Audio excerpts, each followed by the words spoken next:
Welcome to the Gold Report, where we inspire you to be 10% more courageous. I'm so glad you're here. Please share and subscribe so you never miss an episode. We have a powerful guest on today's show after this short break. Do you feel like the healthcare system is failing you? That's because it is, working exactly as intended to prioritize profits, bureaucracy, and big pharma, while leaving you and your family vulnerable when you need care the most. We understand your frustration. You've been asked to trust a system that feels rushed, impersonal, and biased. You deserve better. That's why we created Gold Care. Here, your values matter, your choices matter, and most importantly, you matter. Gold Care is more than a solution. It's a revolution. Trusted by over 10,000 members nationwide, we've built a system that puts your wellness first. With ethical, independent doctors who work for you, not the system, you'll have access to care that's transparent, trustworthy, and aligned with your values. We understand that stepping away from the familiar can feel daunting, but staying in a system that doesn't truly serve you is even harder. That's why Gold Care offers a healthcare alternative designed to work for you. Whether you're ready to step away from the system entirely or prefer to keep your insurance while seeking the transparent care, ethical doctors, and education you deserve, it's time to stop trusting a system that's failed you. Take control of your health with Gold Care. Join today for just $10 a month and become part of the healthcare revolution. Gold Care, built for you, powered by freedom, trusted by thousands. Jamie Reed is one of the first public whistleblowers from a pediatric gender clinic in the United States. Her first-person account, "I thought I was saving trans kids, now I am blowing the whistle," was published in the Free Press in February 2023. Jamie holds a Master of Science in Clinical Research Management from Washington University with a Bachelor of Arts in Cultural Anthropology. She is the executive director and co-founder of the LGB Courage Coalition, an American-based nonprofit seeking to reform youth gender medicine. Jamie is a public speaker and provides testimony for legislation to protect children. Most recently, she spoke on the steps of the United States Supreme Court at a rally on the day of the U.S. v. Scrimeti oral arguments. So I'm so happy to welcome to the show Miss Jamie Reed, one of my favorite categories of humans, whistleblowers. Jamie, welcome to the Gold Report. Thank you so much for having me today. So you probably know that we at America's Frontline Doctors, we became known because of COVID tyranny, but the truth is I was never about COVID specifically. I was about disinformation, propaganda, dishonesty, lack of informed consent, and kind of in a way taking away people's freedoms by putting in so much regulations that people kind of forced to go a certain direction. So that, of course, is exactly what has gone on with the transgender ideology movement. And so America's Frontline Doctors has really jumped into the space, pretty aggressively, I'd say for maybe about a year at this point. And that's how you came to my attention. So just in your own words, just my audience would love to know you. Absolutely. So I worked in a pediatric gender clinic for close to 5 years here in St. Louis at St. Louis Children's Hospital. I went into this thinking that this was evidence-based medicine, that this was going to be helping kids with an early intervention, that it was going to be something that would have long-term proven benefits. And what I found as my tenure went on was that, simply put, we were hurting kids in some of the worst ways. We were putting forward something that actually had no good evidence behind it. And we were lying to parents, patients, and we were really disrupting the normal process for these kids growing up. So I participated in the use of puberty blockers, cross-sex hormones, and even surgeries in some of our minor patients in the name of gender. I have some specific questions for you, Jamie. Are you a clinical person or an admin person? That's a great question. So I feel like I'm a little bit of both. So for years, I worked as a medical case manager. Yeah. So essentially kind of a social worker role, but in medicine arenas. I worked with young people who are HIV positive. My background at the time was in anthropology, but I always loved medicine. I hold a Master's of Science in Clinical Research Management. And so I am social worker-esque, but also I am clinically trained in running clinical research studies. You know what I'm going to call you? I'm going to call you medical adjacent. Yes. Medical adjacent. Because that, Yes. you're right. You're not just a lay person, not exactly a clinical person. I love it. So you're totally, I love that. I just coined that just now, medical Yes. adjacent. I mean, I'm medical medical adjacent. adjacent. And did you specifically, because you said you had worked with the HIV population, did you specifically want to work with transgender youth? It sounds like that's what you sought out, or did it just circumstance happen that way? Almost both. When I was working with HIV positive young people, I was seeing more and more new patients who were trans identified, primarily trans identified men. So men who are identifying as women who were also HIV positive. At the time, my partner was also trans identified, and it was a community at the time that I felt like was just, kind of an outpouring of the LGBT kind of, I felt like we were all together. Right. So actually, a number of individuals came to me and said, this job just opened up, you would be perfect for it. So that's when I applied and moved into the role. That's what I was kind of getting at. It sounds like, you really went into this because, not maybe as strong as an ideologue because you're like a research behind you, but you are probably unusually empathetic to this group more than maybe even average. I think I'm a doctor, I'm empathetic to everyone. But if anything, I think that that's super important. So you enter this job. At what point did you start thinking, oh my gosh, it's not exactly doing this great, good thing that I thought it was? Like, did that take a couple of years? I'm so curious. Surprisingly, no. So what was interesting to me is that pretty quickly I saw that the co-directors that I worked with, one was an endocrinologist, one was in adolescent medicine. They were still internally disagreeing over what they were even doing. There was not a clear consensus about what we were treating, because this is what was considered a mental health condition in the DSM, but it was being treated by body modifications and physical body changes. And so early on, I saw this discrepancy where adolescent medicine is arguing, well, we're doing this because we're treating this mental health condition called gender dysphoria, where the adolescent medicine clinician was basically saying, well, no, I'm just changing the physical body. And if what they want me to do to their physical body is what I can do with the hormones that I have, then I'm fine with just treating this mythical gendered soul. And so I had never seen a dispute like that about the core of what we were doing in any other medical division that I had ever been a part of. We were never debating in HIV whether or not we were treating a virus or not. I mean, that would have been kind of what I saw happening over in the gender medicine world. Amy, that is incredibly helpful testimony. I've never heard it explained quite like that because you're a firsthand observer. As an outsider looking in, it seems like that to me, but it's very interesting to hear you say that. If a person has diabetes, they have diabetes, right? It's how you treat it, et cetera. As an outsider, when I first started looking at this issue, I've been so offended that they're treating, they're mutilating healthy bodies. Like it's just really difficult for me to get past this. I want to share with you a little bit about my background that people don't generally know. Some of my followers know this, but I've had very interesting experiences in my life. So it just so happened that in medical school, I took a class called sexual dysfunction. It was an elective in my 4th year, and I took it solely because it was an easy class. That was my entire reason. It's 4 years of med school, and I had an 8-week period that it could be easy.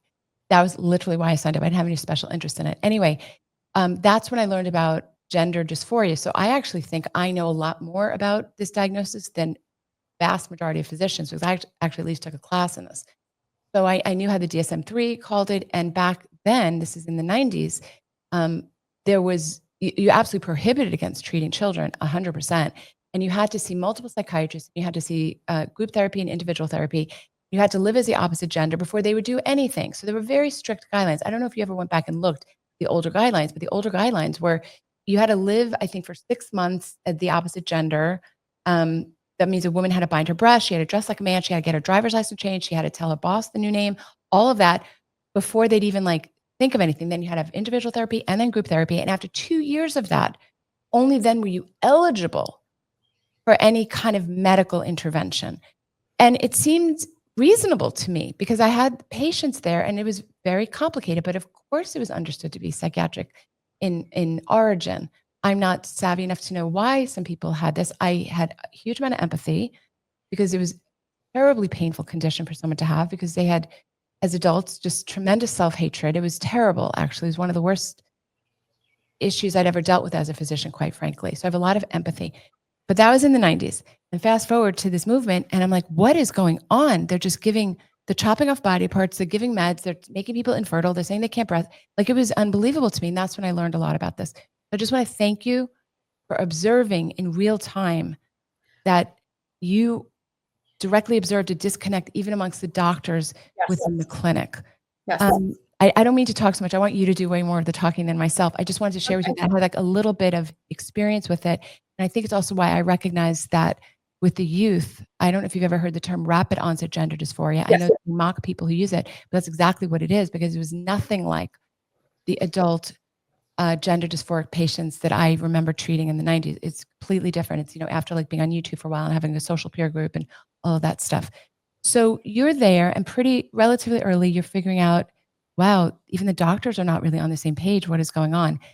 Were you developing relationships with the patients and their families? And were you kind of front and center with them like a case manager might be? Yes. So I completed all of the intakes. So all of the new presenting patients I did, it's about an hour-long session with a parent to determine whether or not they're going to be seen or not. And then within the clinic space, I was there back in the pod every day when we had clinic, and the clinicians would come out and say, Jamie, this patient needs your assistance. Maybe it was an issue around, suicidal ideations. I would create safety plans. Maybe it was an issue of family dysfunction or, needing a food resource or a new therapist. I absolutely was there one-on-one and seeing these kids and these families over years. And one of the elements that I saw that just didn't square with me was that these kids were not getting better. And so we were doing these, real intensive physical changes to their bodies. But oftentimes these were kids who had, caring parents who leaned in and supported this whole identity, all of the social mechanisms around them, and yet they weren't getting better. Their mental health was getting worse. They were not successful in becoming successful adolescents. And at a certain point, I just started to question, if we're doing this to these children because we're supposedly treating them to make their mental health better, why is it not flushing out in the data? Why are they still suicidal? Why are their PHQ-9, GAD-7, their scores on their anxiety and depression still high and not moving? I had so many teenage patients who were dropping out of high school, who were not getting a driver's license. They were not becoming successful young adults either. And those were the reasons why we were supposedly doing these dramatic things to their bodies. They just weren't getting better. It's actually hard to hear. It's hard for me to hear this because I go into medicine because I want to help people. What percentage of people, and again, I know it's just your clinic where you were working, but my experience as an outsider reading books is that it's a very high percentage of people had multiple diagnoses like autism or anxiety or depression or suicidality. Was that your real world experience as well? Absolutely. At one point, we were flooded. We had so many kids coming in. The numbers were so high. At the very beginning, I was screening in about 4 to 5 new patients. When I left, it was close to 50 per month. And our psychiatrist asked us to kind of rank how high needs they were because we were so inundated. We really needed to try to demonstrate to the hospital we need more staff. And one of the ways we did that, we started ranking how ill these kids were. And most of them, 60 to 70%, had multiple comorbidities. They had multiple other mental health issues. We had high numbers of kids who were in foster care, who had trauma histories. It was really significant. I have 2 questions. One was, at the time, did you think anything of the fact that the numbers were going up so radically? Like, for me as a doctor, that would have immediately taught me that there was something else going on. Because Because thank you. yeah, That is a basic science reaction. Why is it shooting up? right. Okay. So that was another okay. Was attention paid for these kids in terms of like the other trauma they've gone through? Like a lot of kids really did have a lot of trauma. Like I've heard that it's basically ignored. They're like, okay, here's a prescription, like everything else we do in medicine. But these are kids who really had a lot of trauma in many of them in their childhood. And was it just sort of not paid attention to? Trans became the panacea. It became everything goes back to trans. And if we just give you what we're going to give you because you're trans and we're aligning your body, we thought or acted like that was the only solution that they needed. There was very little attention paid to any of the other functioning issues. So inside, I'm curious about inside of you. So you go in with high hopes, optimism in this new job, and then you're revealing to yourself, like, wow, this isn't what it appeared to be. At some point, did you start talking to other people at work? Yes. There were about 8 of us on our multidisciplinary team. And the other thing I feel like was a disservice to the patients and their families is we acted like we were all in uniform agreement about what we were doing, and we weren't. Myself, the nurse, sometimes the psychiatrist, we definitely started raising issues. I think for a solid year, the word like ethical concerns was in so many emails that were sent amongst the team. And the issue that some people had when I first blew the whistle was, why didn't you try to get this fixed internally? And I will say that I did everything that I could with every mechanism I could figure out within the university hospital setting to do so, and was shut down every step of the way. Did it become almost intolerable for you at work? Oh, yeah. I mean, it was all consuming. It was all consuming. It was hours upon hours. It was to the point where, I probably was putting in like 60-hour weeks, in part just because I was also so driven around the data. There's one thing to have like a gut feeling that something's wrong for me, but then just in my scientific background, I needed to know that the data supported my conclusion, that this wasn't just something where I was feeling like a bias or that it was I think doctors should trust their gut sense, but then we follow that up with actual. Ronald Reagan used to say, "Trust but verify." So Yes. we're going to borrow that for the medical space. Yes. And so I was doing so much into the data to just make sure this is what I think I'm seeing, but is it just one-off cases? But no, when I started looking at the full data set of all of our patients too, I just knew something was fundamentally wrong. What did you actually do to blow the whistle? Like what actually, like tell everybody what that looked like? So there were a couple steps to it. The first thing I actually did was I transferred to another division within the university setting because I desperately was trying to keep my job. I worked at a hospital and university. I have 5 kids. They were guaranteed a college tuition. I was the one who, had everyone's health insurance. So I transferred to another division and I started the process of finding an attorney. Once I found an attorney, we worked through following the actual proper protocols to go to my state's attorney general. I filed an affidavit. I produced significant amounts of evidence too. So this wasn't just my story. I mean, there were hundreds of pages of documents to back it up. And I filed a formal affidavit and became a recognized whistleblower. I don't know if you saw, I'm sure you know the story, Texas, but Dr. Haim gave testimony in front of Congress, I guess, a month or 2 months ago. And one of the said, why didn't you try to go to one of the one of the child abuse reporters? And I just started laughing. I'm like, he is a child abuse reporter. Like, it doesn't matter what you do, almost people will always find the criticism. Yes. So you did everything right. And so you were able to keep your job?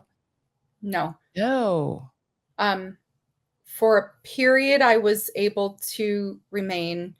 but the environment got so, it just got, I mean, nobody in my new division, would cover a request off for a vacation day. We were still doing Zoom meetings and coworkers were putting trans flags up behind themselves and putting up signs that said, you know, I believe trans children should have their lives saved, like things that were never there before, but directly targeted to me as soon as that occurred. Um, the environment just got so toxic, I just couldn't do my job. Right. I understand that. I don't think I could ever work in a hospital again. Possible. Were you surprised? We're not here to talk politics, and I really never talk politics, but I'm assuming you are coming more from the left based on the work you had done before. I could be wrong. I don't know. But were you surprised at the level of veiled hate that came your way as a person who literally had dedicated your time to helping this community? It's crazy, right? You set out to help, then you walked away, and people are basically saying you're a hater. I think a good way to explain part of that fallout was in my own local community. When the local newspaper broke the story, they didn't cover the whistleblow, the concerns about the patients. The first story they broke was that my attorneys were Republicans. That was the story. You know what's frustrating about that? I just, as an aside, so when I first started to become a little bit more well-known, AP reporter said that we were no, he said I was a Trump operative. And I was like, what? We are completely grassroots doctors. Like, I was actually really offended because we doctors had been working really hard to get our voices heard. It was never political, but that was how I was presented to the American people as a Trump operative. And by the way, it's hurtful. It's hurtful because like you actually standing up Jamie Reed as a human being, right? And they're reducing you to some political activity. I'm sorry about that. Yeah. So yeah, what how did how did that unfold? I mean, are you in a lawsuit with university, or did you let that go? Or I'm not in a lawsuit with the university right now.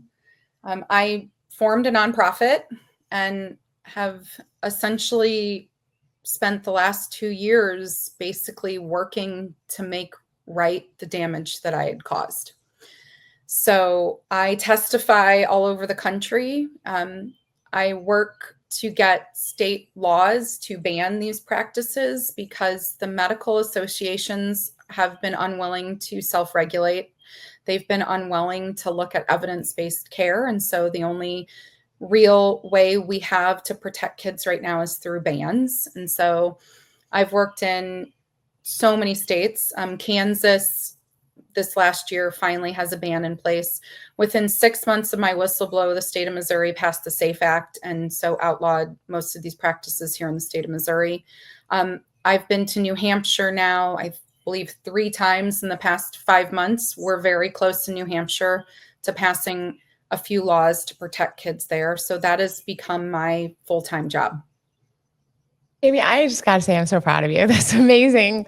That is amazing. What a amazing use of your time and background. Amazing. I don't know if you know that America's Frontline Doctors, we file immediate curiae briefs on these issues. So a couple of our cases have reached the Supreme Court. So we filed for the Tennessee state, this Spermeti case, which of course we're going to win soundly. That should be a bit of a game changer. But that's what we do. We were, the Attorney General Spermeti came up to us and really thanked us. He said, we were the only physician organization that was on the correct side. We take the approach, it's not political, but we take the approach, nobody has a right to mutilate another person's healthy body, not the parent and not the state. Just because you're under your parent's rule for 18 years doesn't mean the parent gets to chop off your leg, for example. It's not a thing. So we are on that side. And as you well know, the American Medical Association, the American Academy of Pediatrics are all on the wrong side. Physicians, very shameful. So yeah, so you and I are in the same fight. Good for you. Absolutely. And Spermeti, we should be seeing results, I hope, in about a month's time. And yes, I do believe we will be seeing a win in that case. Yes, that is fantastic. So always look for our briefs on these. because you'll really relate to them because they're medical. We come at from the medical facts, and I assume court justices don't really know the medical facts as aggressively, right? They use nice words like gender affirming care when what they're really saying is we're going to chop off your breast. You're never going to breastfeed. We're going to integrate. It's impossible to create an egg or sperm forever. In other words, that's not infertility problems that you could ever work around later. That's so. Anyway, we bring pretty aggressive medical facts to the debate. Like we don't hold back. We're not shy. So I kind of think you would enjoy it because that's what you saw. You saw the real medical facts in your case that the kids were not being helped. I'm sure you followed the news in the UK and the Cass report and all of that. I'm sure you're quite the expert. Yeah. Okay. So this is a battle that the good guys are going to win. And I'm sorry. I understand your feeling that you contributed to, bad decisions. I understand that, like, the penance that you feel. I understand. I did a lot of things that I didn't know differently in medicine, gave advice that perhaps I wouldn't give today. But you know better and you're doing better. And I'm delighted to make sure that everybody who watches the Gold Report knows of you, because you're exactly what we want to see happen really in every space. People often say to me, I'm not famous, I'm not a doctor, I'm not a lawyer. I'm like, you, in whatever role you are, wherever you are in life, there's almost for sure there's something going on that's not truthful, that's not accurate. And you should speak up. You should not censor yourself. And Jamie Reed is an amazing example of that. Jamie, how can people find you if they want to follow you and learn more about what you do? Yeah. Thank you so much for your kind words. I often try to live by that. When you know better, you do better as well. So I'm on X. I am at Jamie Whistle, like the whistle, on X. And then the organization that I run is the LGB Courage Coalition. We run a Substack. We are on X. We're on Facebook. We're on Instagram, TikTok. And what I find really impactful is a lot of my testimonies in these states are available on video that we put up. And I think people really get a lot out of seeing the democratic process in court and how it works and how new laws get passed. And that does rely on people stepping up and testifying. And people can testify in their own state when these laws come up. You don't have to have the background like I do. There are parents that come out.